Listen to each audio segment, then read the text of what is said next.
Good morning, everybody. Okay, we are on chapter 65 of compassion and living an open-hearted life. And no, it's just an open-hearted life. The British title is Living with an Open Heart. I can barely remember the titles of the books that I've written. So we've been going through this book for quite a while, and look, we are nearing the end of it, and then, we'll probably start over again. That's what we usually do.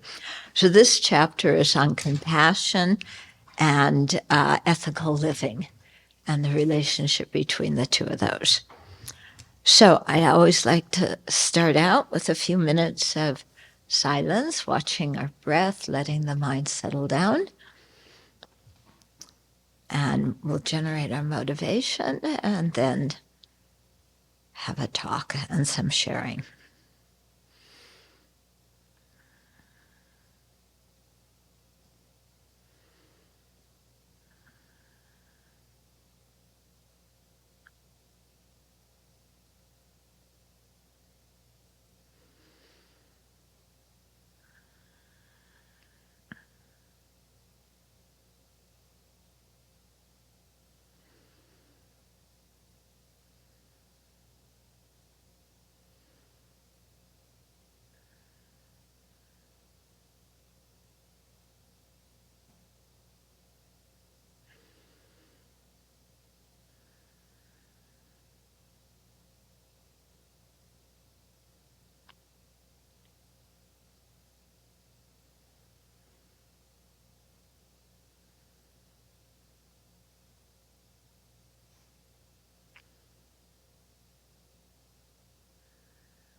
So let's cultivate our motivation and think that we have incredible human potential. Not just human intelligence, but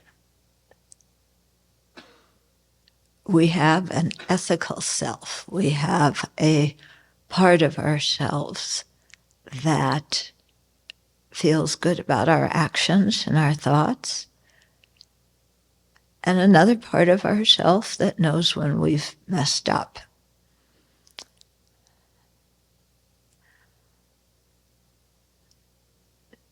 So we need to learn to work with these different parts of ourselves, and then learn from them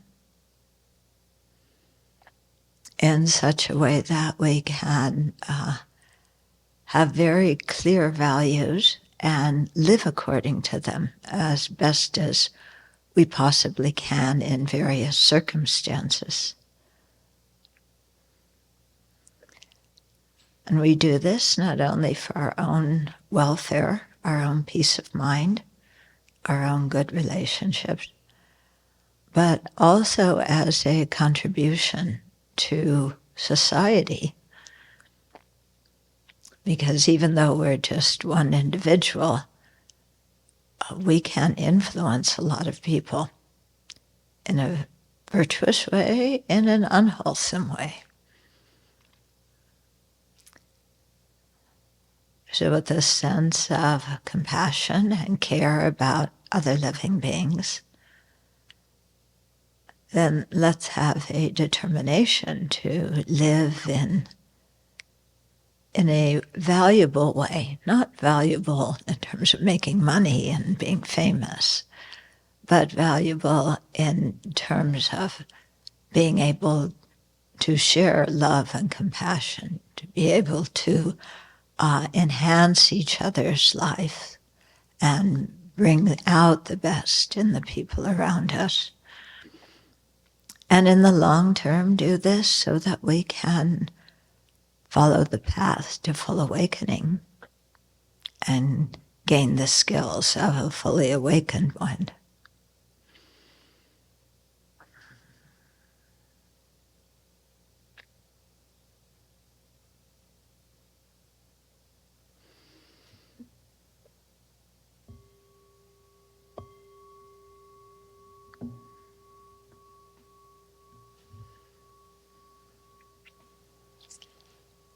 Okay, so I'll read a little bit and stop and comment on it from time to time. Okay, so in a previous chapter, we talked about becoming friends with ourselves, yeah, and how important that is when we, when we don't like ourselves, when we don't like to hang out with ourselves, then it's difficult, isn't it? Yeah, and so to learn to to respect ourselves and to like our own company. This has to do with ethical conduct, yeah, because when we look in our lives, I don't know about you, but a lot of the things that I don't take pride in fact, that I feel quite the opposite, feel bad about, are times when my mind has gone into harmful activities and things that have not treated others fairly or have been biased against them or cheated them or something like that. So, becoming friends with myself means being happy with myself, means, living according to my own values.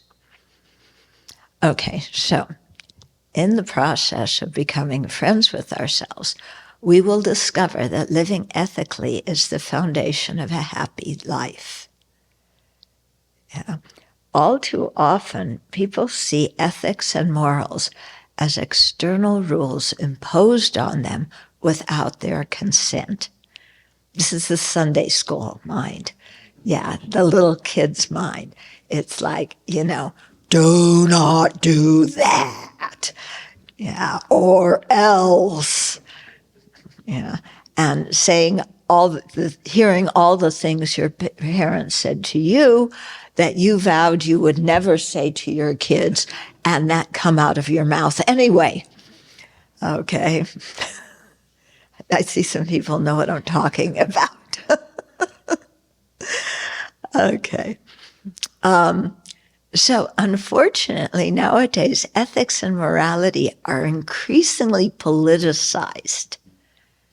Yeah, to the point that, if they lie, it's bad, but if I lie, it's good.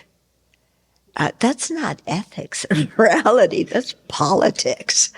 Okay, so we have to, have our own ethical standards and things that we respect in ourselves and respect in others. But that shouldn't have anything to do with,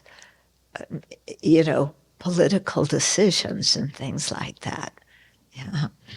I mean, ethics do influence, can influence policy choice. Like not killing. If you have if not abandoning killing is a strong priority for you, well, that influences, choices about, political choices like that. Yeah. But it also, in another way, I mean, it's involves our own feelings about ourselves and how we feel about other people. So by examining our own lives, we'll see that ethical conduct is the means to live peacefully with others. It's a way to feel good about ourselves. And third, it's the basis for making our lives meaningful. So now we're going to talk about each of those. Okay, so first of all, ethical conduct has two aspects. The first is abandoning physical, verbal, and mental activities that damage others and ourselves. What's interesting here is we usually think hurting others and hurting ourselves are two different things, and they happen at two different times. And benefiting somebody else and benefiting ourselves likewise, or, they don't overlap. But when we really look, okay, when we harm somebody, let's say we're getting revenge. Somebody hurt us and we're getting revenge. We may say afterwards, oh, good, I got even. So we may think for a minute that we're happy because we got even. But how do we feel inside when nobody else is around, when we don't have to put on a front and be grandiose and so on? How do we feel inside? Well, we harmed somebody else, but we also harmed ourselves because we have to live with ourselves. And if we do things that we don't respect, then it's difficult. It's, falling asleep at night, you feel kind of bad and guilty and So when we harm others, it also harms ourselves right now in this life. But also, as we understand karma, we see that, when we harm others with a very bad intention, it places that seed on our own mind, and then that leads to results that are really unpleasant, that we have to experience either later in this life or in future lives. Okay, so harming others and harming ourselves, they happen together. They happen together. We shouldn't think that they're two different things. And sometimes that's hard for us to understand. One very explicit example is, let's say somebody in the family is, abusing alcohol or drugs, and the family tries to say something to them, and they say, look, this is my own business. If I want to get plastered, I'm the one getting plastered. You mind your own business. This is just, I'm doing what I want, and it's just affecting me. Okay? Well, is it just affecting that one person? No. Because that person comes home drunk or plastered or whatever, high, whatever it is.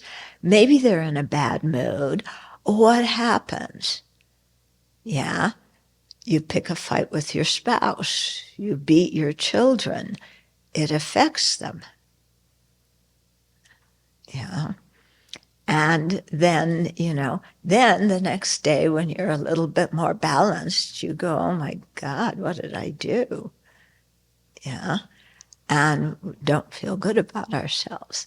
Okay? So that's kind of a general example. But, another thing that I think about is we had some friends who really liked riding their motorcycle. It was a couple, and they get on their big motorcycle and go down the road here. They love the noise and the fresh air, on their face and everything like that. I've ridden on the back of a motorcycle. I know how that feels. It's nice, the air. Yeah. Can you just see me, the flying nut? This was many years ago before I ordained. But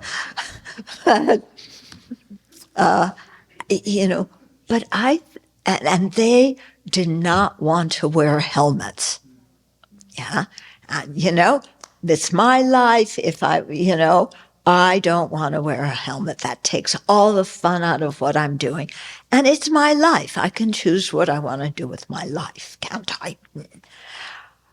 But I always thought, if I were driving a car and somehow wound up in an accident with somebody on a motorcycle who was killed or brain damaged because they weren't wearing a helmet, I would feel terrible. Yeah, I mean, I'd feel bad enough if they were wearing a helmet and they were injured, but especially if they weren't.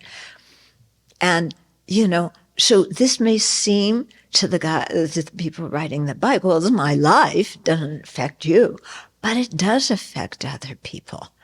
Yeah, we are not isolated little units, but what we say and do affects others. Yeah. Okay. So two aspects to ethical conduct. First is abandoning physical, verbal, mental activities that damage others and ourselves. And the second is engaging in physical, verbal, and mental activities that benefit ourselves and others.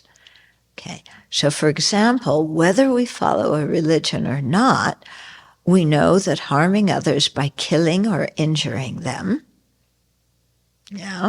stealing or destroying their possessions, and using our sexuality in ways that harm others, such as adultery, spreading diseases, or forcing people to engage in sexual activities. We know that these kind of things create problems for others and for ourselves. Yeah. So I don't know about you, but, I've done all these kind of things. I know for myself, I was not born a nun. Yeah. No. Okay. So these actions damage our relationships and may result in legal repercussions, whereas abandoning these actions prevents those undesired consequences. Okay. So doing the opposite, saving lives, respecting others' property, using sexuality wisely and kindly, these things go a step further and create trust and safety among people. Okay, so likewise, lying, creating disharmony, speaking harshly, and engaging in malicious gossip creates problems in our families and workplaces, as well as between groups and nations. Oh my goodness, you read the newspaper, this is exactly what's happening now, isn't it? Yeah, you look at what's happening on campuses. It's so different than, my generation when we protested against the Vietnam War. Our aim was to save lives, Vietnamese lives, American lives, just stop the war. Yeah. What I see happening in the campus now is just my own idea. I don't think they understand the situation, the history of the Middle East very well, and I hear a lot of anger and hatred in the protests, and the kind of violence that's happened just among students at the same school because they have different opinions about opinions that people in the Middle East are having, the difference in opinions there. And what happened at UCLA, which is my alma mater, the students clobbering each other and, in brawls. It's,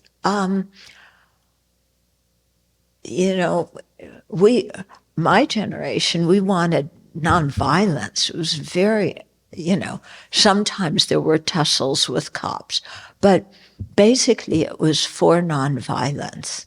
Yeah. And the anger was basically directed at the war, and trying to persuade the politicians who had power to stop the war. But now it seems like the students are siding with one side or the other in a situation where people, on every side of the Middle East situation are unhappy and suffering, And when they say, from the river to the sea, Palestine will be free, that sounds like they want to destroy the state of Israel. Yeah? Well, that's what Hamas is trying to do. And Hamas is a terrorist organization. So are you supporting a terrorist organization? Yeah. So this kind of thing, and then the anger, that one side has the other and calling each other names, and it's just, it's not promoting peace, is it? It's not ceasing the war. And personally speaking, I don't know how divesting a university of, stocks or whatever, investments in Israel, I don't know how that's going to stop a war, create peace in the Middle East. I don't see that happening. What I see is an effect of divesting different, things, is that the university will have less money to offer scholarships, let's say, to Palestinian students or other minority students or Jewish students. The university will have less money for offering scholarships for individuals that might actually change something if those people got an education. But, the university not making a few tens of thousands of dollars less is not going to stop the war. Yeah. Anyway, that's my going off on a tangent. Please excuse me. A number of people have written and asked me, so let me finish the discussion while I'm doing it. Then people will say, well, what do you think? How do you think? The way I look at it is, and this comes from my Buddhist perspective, is everybody in the situation wants to be happy. Nobody in this situation wants to suffer. Everyone in the situation is confused and ignorant and thinking only about themselves and their own side. And so even though everybody wants happiness and not suffering, because of the influence of the self-centered mind, they're creating the causes for unhappiness now and in the future. And to me, when I look at that as a situation, and it pertains to everybody in the situation, in the circumstance, then the only feeling that comes up is one of compassion. This is a tragedy. Here are all these living beings who just say, we're fighting so we can live in peace. That's what they told us during the Vietnam War, too. I didn't buy it then, and I don't buy it now. Yeah. What do you mean you're fighting so you can live in peace? Forget it. Fighting creates conflict. Yeah, and more suffering and hard feelings and resentment. And so, yeah. So that's how I look at it. Then people say to me, then what's your idea for solving it? And all I can say is, on a practical level, I have no idea how to solve this. It's such an incredible, complex situation, when you know the history, is so complicated that I can't see how to do it. The only thing I can think is everybody learns some Dharma and learns to overcome their own self-centeredness. That would be a big step. Yeah? And everybody destroy their own weapons. Yeah. But of course, then people say, well, you're idealistic. And you're right. And I'd rather be idealistic than pessimistic. Yeah. But I think it's the only realistic remedy I can find to it. Otherwise, it's just going to continue on and on and on and on, Okay. End of diversion. Coming back to the point. Okay.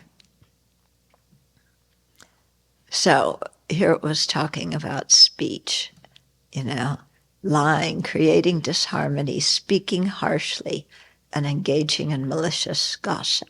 So it creates problems with our families and the people we know directly, as well as between groups and nations. Yeah. Whereas speaking truthfully in ways that create harmony with kindness and tact and sensitivity at a suitable time and about suitable topics spreads goodwill in families and societies. And when you take the time to create goodwill, it really pays off. So certain mental activities are also damaging. Coveting the belongings of others, that's called good advertising. Yeah, they make you crave things that you don't need. Yeah, that of course the stores do this too. Yeah, it's their stuff, but they want you to covet their stuff so that you'll pay for it. Yeah, it's a bit crazy. Advertising, when it first began, I don't know when, it was notices that if you need something, here is the store where you can get it. So it was just a notice so people knew where to get the things they need. Now, advertising is making people want things that they don't need and making us use more than our fair share of the world's resources, as well as creating mountains of garbage. Yeah, I was reading that in Delhi, any of you have been to Delhi, it's really, the pollution there is really bad. Part of the reason is that on the outskirts of the city, they have these huge mountains of garbage, okay? And a few weeks ago, one of the mountains of garbage caught fire.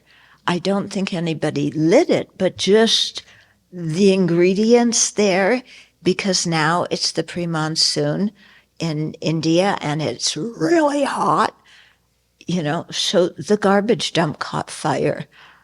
And the fumes that were being released into the air, that's not healthy. Yeah. So, we just create so much garbage and then, well, it disappears. You put it out on the street, somebody else picks it up, or we have to take it to the dump. We have to but we try and recycle everything we can. But, what we're doing to our planet is really horrific. When we think of the long-term effects. Okay, so nurturing malicious thoughts and wrong views, such as, I don't have to be responsible for my actions, I can do whatever I want as long as nobody finds out. What have you done with that kind of thought? I can do what I want as long as nobody else finds out. Yeah. We give ourselves license, and it so often creates problems. Yeah. So avoiding such ways of thinking prevents these problems and trains our mind in thoughts of generosity, compassion, and wisdom. And training our minds in thoughts of generosity, compassion, and wisdom creates a positive environment inside us that manifests when we engage in actions that create good relationships. Yeah, so nurturing positive thoughts in our own mind, then we act on them. And this is one of the things we do in our daily meditation practice, is try and generate positive thoughts. Or when our mind is really afflicted by negative thoughts, to apply antidotes to them and begin to shift our perspective so we could look at things in a more realistic and beneficial attitude, from a better perspective. Yeah. And the perspective of us and them, me and you, that, yeah, we are different people, but we are related. We're related, not blood relations with everybody, but we live in the same planet, and we share resources, we share things. And so it makes sense to take care of the people around us, because then we live with happy people. If we go around just deliberately impinging our will on others and trashing others and criticizing them, they may capitulate out of fear, but they don't like us and they don't respect us. Yeah. I think that's something that some people, I won't mention names, but maybe you can guess, don't understand that you can impose your will on others. You can threaten others and get your way, and they will do what you want, but they do it because they fear you. And fearing somebody and respecting somebody are two very different things. Yeah, if you respect somebody and they give you advice, you want to follow it because you think, oh, this somebody who knows what they're talking about, and they're doing this for my benefit. Yeah, when we confuse fear and respect, and we make people fear us, yeah, okay, they maybe not challenge us, but there's not a warm feeling there, and there's not respect, I write to inmates in prisons, and this kind of topic comes up a lot. Yeah, because in prison, if somebody else cuts in front of you in the chow line, you have to stick up for yourself, and, slug him right there, then and there. Yeah, because if you don't, he just cut in front of you, then, you're being suppressed and you're indicating that he's more powerful and you're terrified. Yeah. And so they fight. And then everybody goes to the hole. Yeah. Everybody gets written up. Everybody goes to the hole. Nobody has fun. Yeah. So the guys say to me, well, how would you handle it? And I say, okay, if somebody cuts in front of you, yeah, don't interpret it as somebody is dominating you. Yeah. Instead, you think, oh, this person is really hungry. They want to get, their food quickly. So you turn and with a respectful attitude towards that person, not a fearful one. You say, please come in front, it's fine with me. And if you do that as a person with integrity, and you really mean it, yeah, come in front, it's okay. Yeah, then they and their friends are going to respect you. They're not going to jump you. If you react in terror and fear, yeah, then it's going to lead to something. But I think if you just act with your own dignity, yeah, please.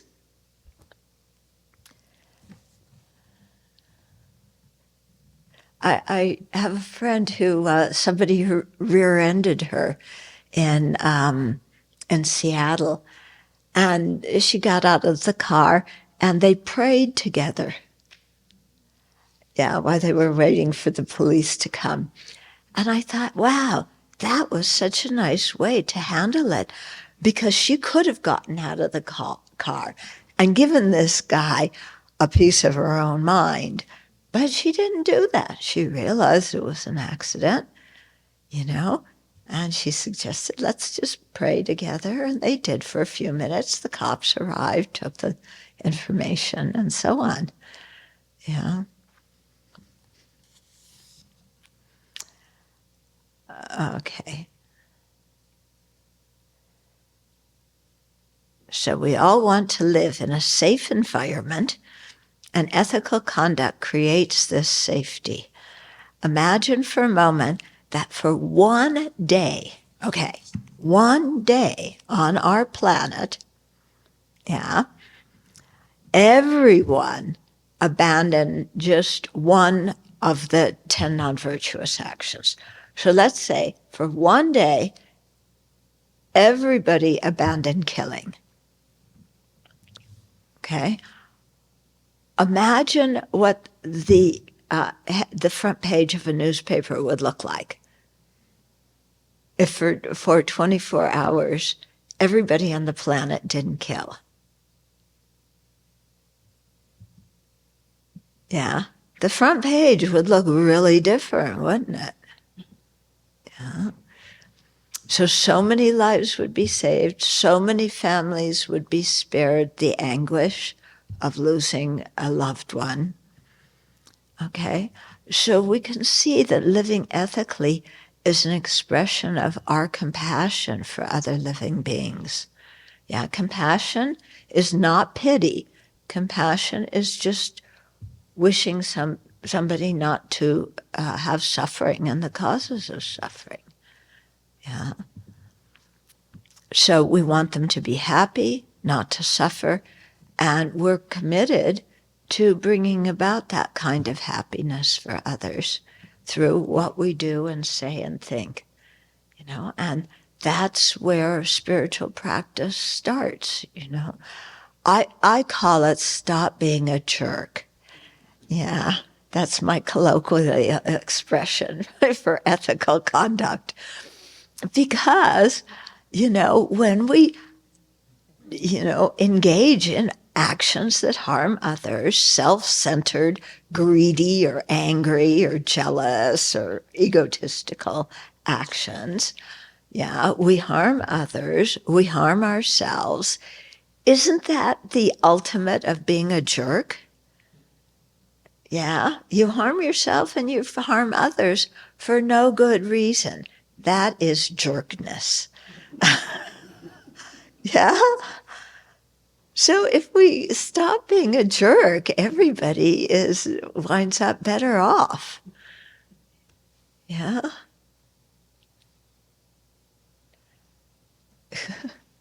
I won't even go into the Trump trials. Yeah. But, that whole thing, isn't it about jerkness? Being a jerk? Yeah. Making unwise decisions. And not wanting to be responsible for our own choices. Yeah, then, wow. Look, causing so much in a whole country, in the whole world, you know. Our allies, American allies, are wondering if this guy gets elected, oy, oy, oy, what's going to happen to America? Can we even count on them, you know, to be sane? So, you know, we sometimes say, oh, I'm just one person, I can't do very much. Actually, we can do a lot. Yeah. Because you can see one person can mess up millions of people, and one person can inspire millions of people. Yeah. And even if we don't inspire millions, if we can create some peace in our own environment, it certainly is worthwhile, isn't it? You know, then everybody you meet can relax. Yeah. You walk up and say hello to somebody, nobody's going, is that guy going to slug me? You know, just people trust you. It's, you know, basic. People want to be trusted. They need to be trusted. Yeah. And we help build that trust through how we treat them, you know. And when there's no trust, things get very difficult. Yeah.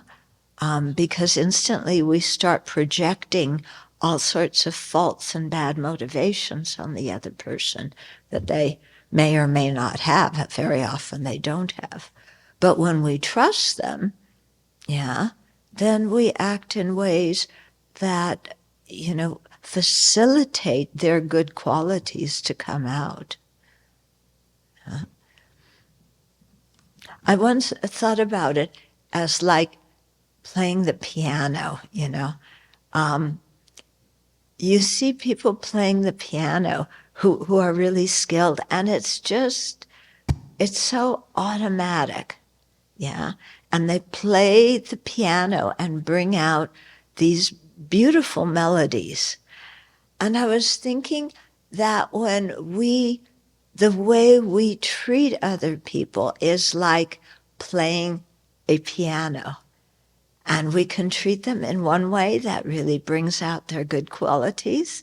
We can treat them in another way that sounds like when little kids get in front of the piano, you know, and yeah, remember when you tried to play the piano when you were little? So, yeah, so, you know, we influence others and how they feel, how they act. Okay. So ethical conduct also enables us to feel good about ourselves. So acting with a kind and compassionate motivation, or at least without thoughts of greed, hatred, and confusion, helps our own hearts find peace. Going to bed at night, we are not worried about others finding out about our inappropriate conduct. Yeah. Imagine what the person whose name I'm not going to say, what he thinks about when he goes to bed at night. Yeah. Especially after Stormy's testimony. You know? But, you know, how does he feel when he goes to bed at night? I wonder if he feels embarrassed at all. Or his anger he can't even feel embarrassed because he's too busy being angry. I don't know. But either way, it's not happy, is it? It's not happy. Yeah, happy people don't have to talk to other people like that. Yeah. Okay. So when we go to bed at night, we won't worry about others finding out what we did that we don't want anybody to know about. So we do not feel guilty, but, you know, going to bed at night, we are not, okay, so we're not worried about people finding things out. we won't feel guilty because we've acted in accordance with our own values and principles. Yeah, so there's no confusion in our mind. Did I do the right thing? Did I do the wrong thing? You know that feeling in your mind where you know you had a rotten motivation, but you did it anyway, but you're trying so hard to justify it, to make it sound like it was the only thing you could do in that situation. Yeah, anybody ever had that? Yeah. So, whoa, that's not a very good feeling, is it? Because we try everything we can to convince ourselves what we did was really okay. But we know inside of ourselves that we don't feel good about it. Yeah, but we're too arrogant to even admit it to ourselves. Yeah, so then, boy, we get really tangled up.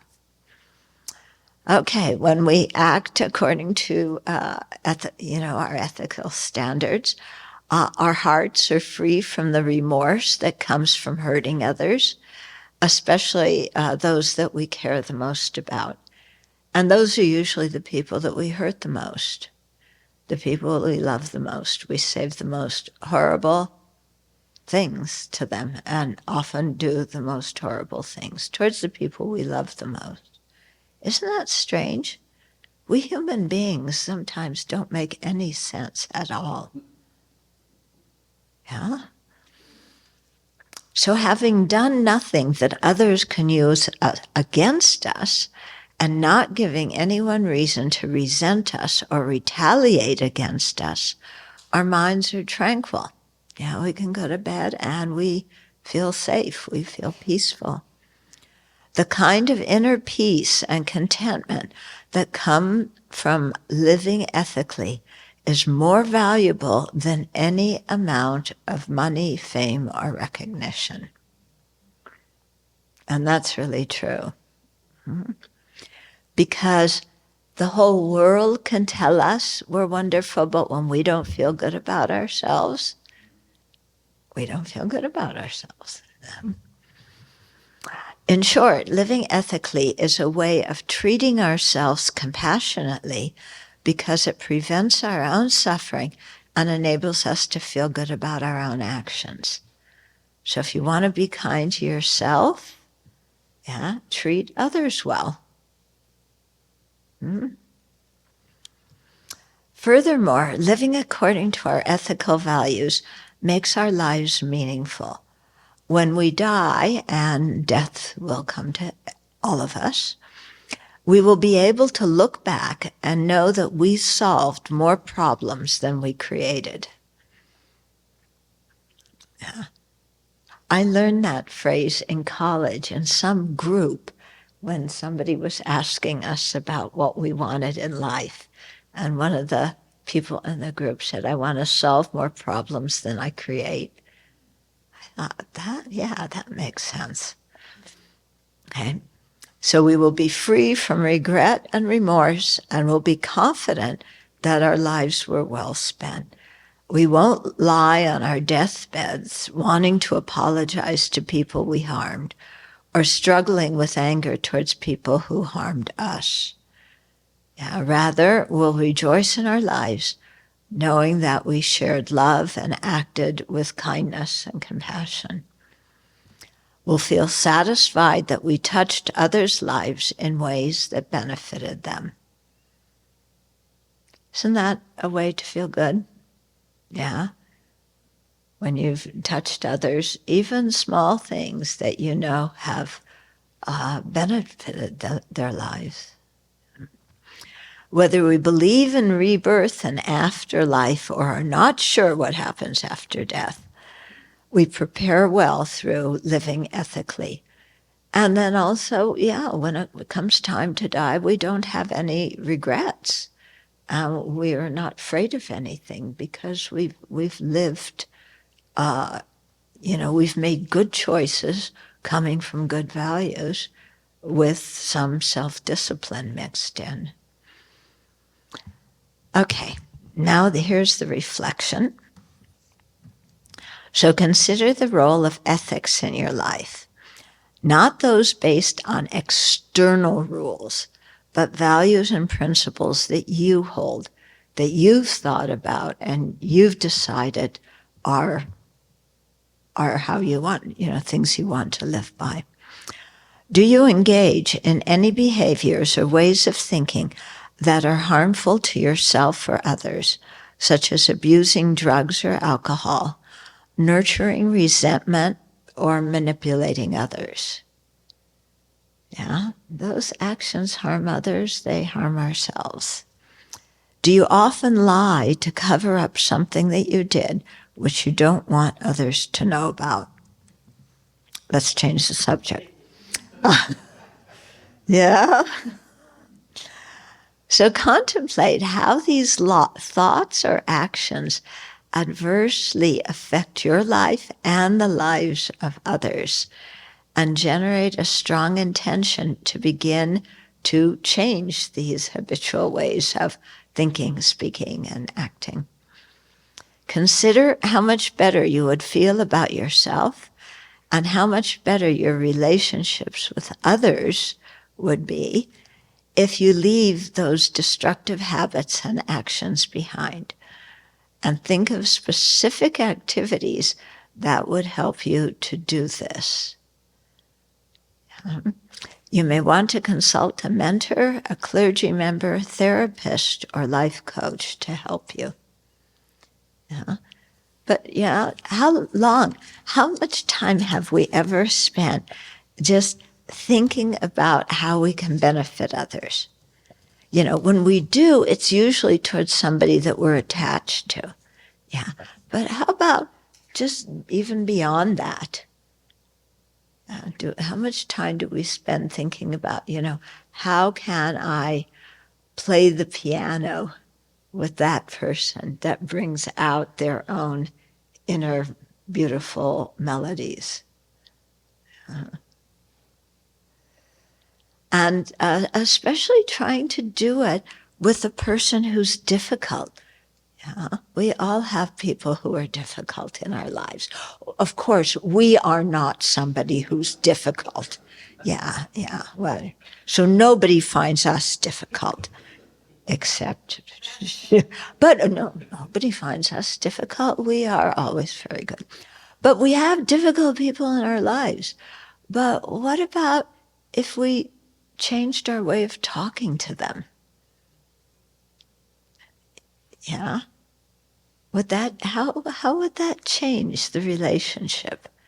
Instead of getting into the same old conversations, that you've had how many times before with a relative or a friend, try talking about something else. Or try talking, with a different tact, even about the same topic. Try listening to what other people say without thinking, this is what they're wrong, and you're thinking about your reply as they're talking without really listening in your heart. Okay, so that's that chapter. People may have comments or questions.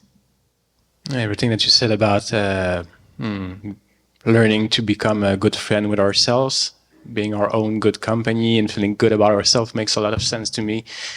I was thinking when I went to Kopan in 2015 and I met Buddhism for the first time, I think 2 years ago or maybe last year during EML or something, you asked us what brought us, what in the Dharma really got our attention, what we really connected with. And at the time I answered the four immeasurable because I really like the four immeasurables. But when I look back in hindsight now, what I see is that I was desperate to find a way to feel good about myself. I was desperate to find a way to be a good person, and I didn't know how to do that. My life was completely messed up. I had hurt so many people. I have harmed myself so much, and I didn't know how to be a good person. This is what I was seeking. And then when I got the 5 precepts, I was so happy.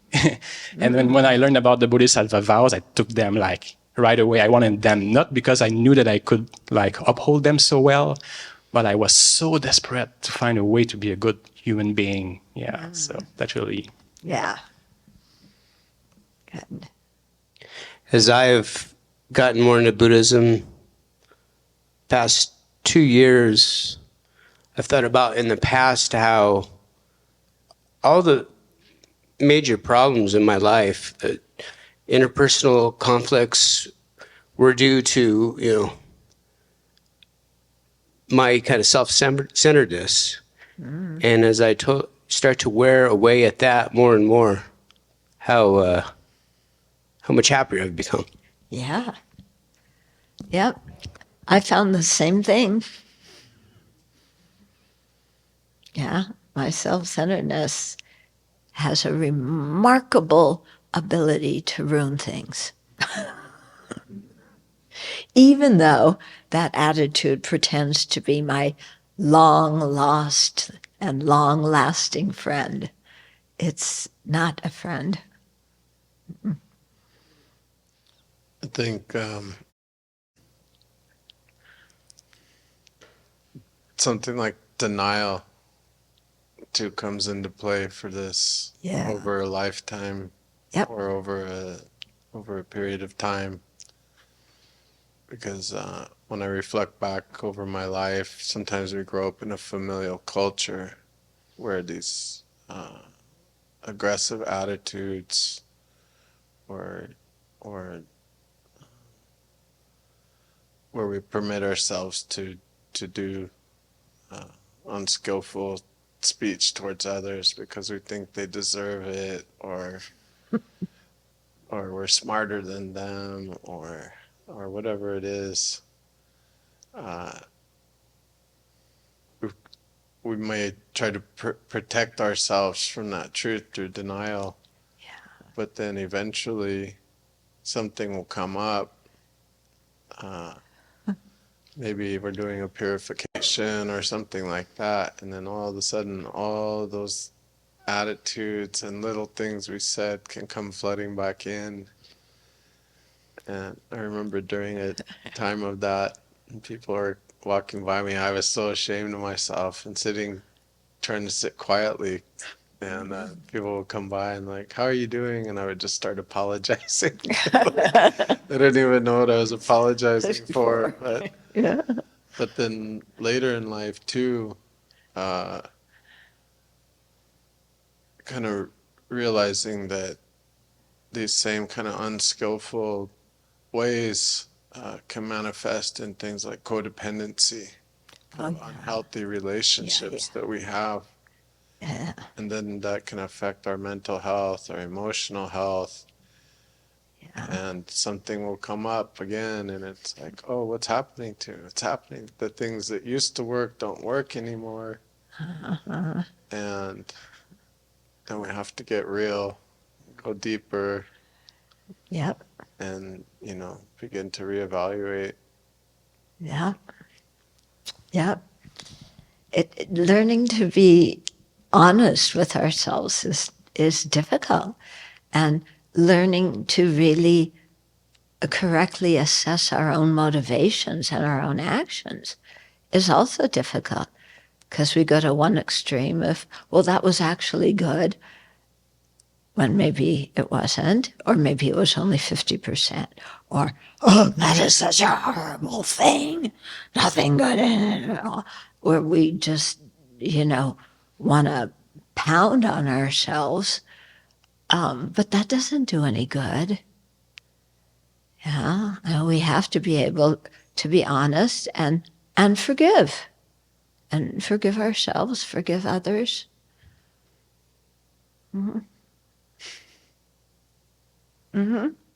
Thank you very much for the teaching. I'm very glad to be here. I was thinking, reflecting on my own journey when you were speaking, and I've noticed in the last 3 or 4 years, my own lack of the knowledge of my own self-worth and value was so prevalent. I didn't even know how to approach that topic. I didn't have it.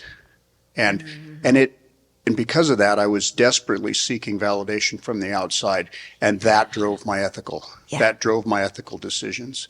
Yeah. And my ethics were extremely situational, depending on my need to get that validation. And I found myself over and over in compromising situations because of that. And what I've noticed is as time has gone, as the question was posed in a way that I could hear it about 3 years ago, and realizing the lack of that in myself,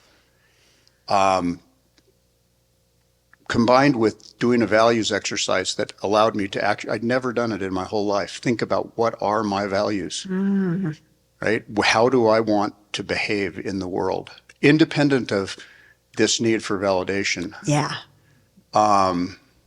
Has been extremely informative and has made an enormous difference in how I feel internally and how I'm expressing externally. And like I just heard, happiness springs from that. I've heard it over and over in the reading that I've done. I've been running my entire life as fast as I could towards the very things that cause me suffering. As hard as I could, trying to get the very things that cause me suffering, and not knowing that. It fills me with tremendous compassion for myself. Yeah. Right? And for all of us. Yep. Really, because I look around and We all do that. it's the nature of samsara. Yep. It seems like, right? And so to just get just the bare beginnings of seeing the way out of that, and the tremendous amount of wholesome, I don't know the right word for it, but just the tremendous amount, I guess happiness is probably the best word, joy, contentment, spaciousness that comes from that is truly phenomenal. Yeah. Right? And it's such a validation for the path. Yep. For me. Even on the hard days, right? Yeah. Even on the hard days. Yeah. Thanks. Yeah. Really. Yeah. And I think one of the ways to approach it that I've learned is every time I see something about myself I don't like, to say, good, I'm so glad I saw that. Instead of, oh no, how could I? It says, I saw it, now I can clean it up. Yeah. It's not a catastrophe, it's something I can deal with, and it'll be much better after I clean it up.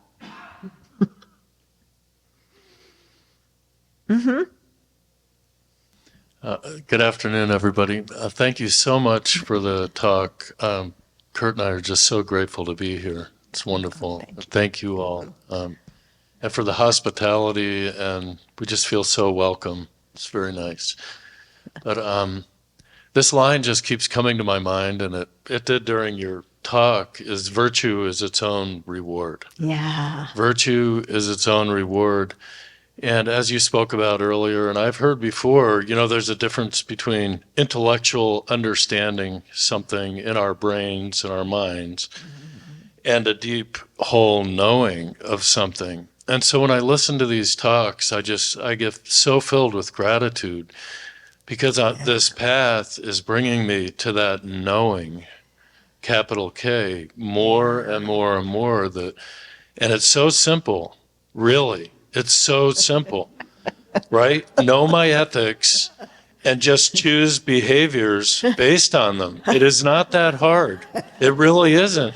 Yeah. And the happiness that's cultivated and the contentment and the serenity that I'm finding more and more and more in my life, just following that simple line, virtue is its own reward, which I think would sum up everything you just talked about. Yeah.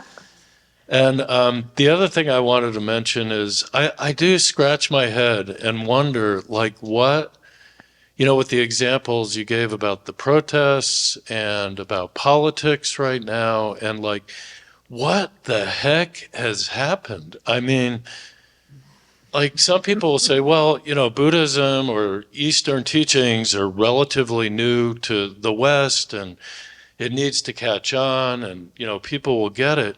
But Aristotle who was fully from the West, Yeah. taught that virtue is its own reward and said true lasting happiness is based on none other than ethical behavior. These are Christ's essential teachings. These are very well ingrained, long-standing teachings that have informed our culture and our society. And like, what the heck has happened and is happening? Yeah. I don't know that anyone really has an answer, but there's nothing really new here. But what's happening, it just seems more and more of a degradation. Yeah. And I do believe, and I have optimism, and I do believe we are all interconnected. And in my own small ways, in each of our own small ways, rippling out loving kindness and compassion does make a difference. Just need to get more and more people on board with that, I think. I'll stop there. We could go infiltrate all the protest camps. Yeah. Yeah.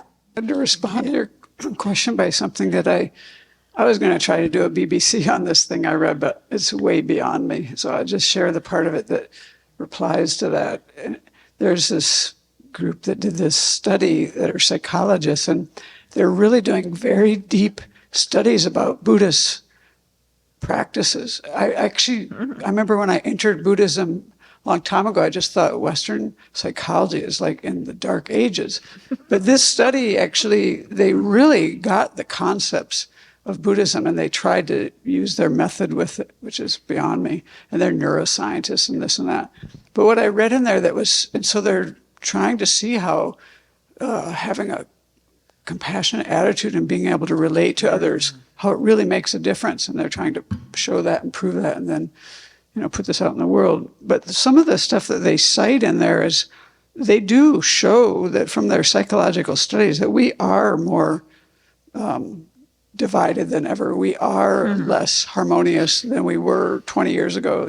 I didn't look into those studies, but that was kind of like established already.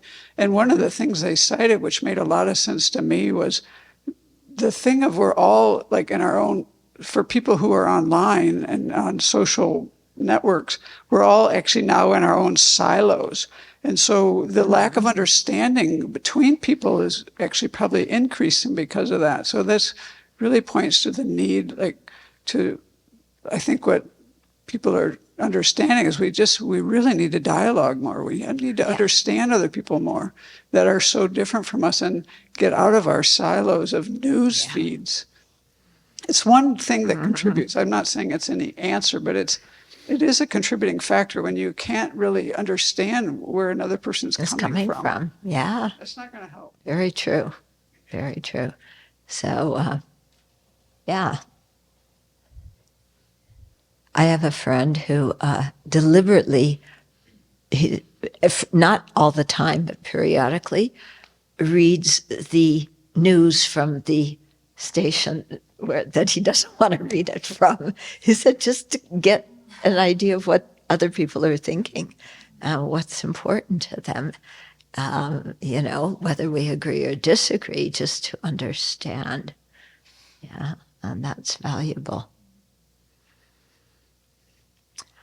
Okay, so we're going to pause now for lunch. Da, da, da, da, the favorite time.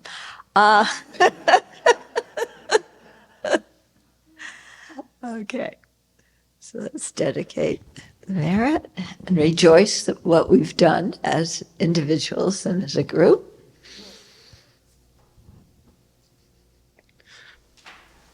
So I was thinking about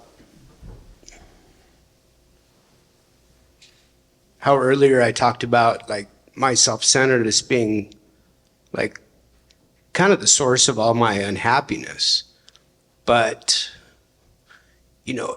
as you're learning and practicing the Dharma, there has to be self-compassion generated to have self-confidence so I can work to wear away against my self-centeredness. If I don't have self-compassion, then it's like I'm always beating up on myself because I have this negative thought or that negative thought. And in that process, when I can cultivate more of my own self-compassion, that leaves my mind open to think about other people. And that just through that process, it automatically wears away at my, self-centeredness. And I think about, everyone that's attracted to Buddhism,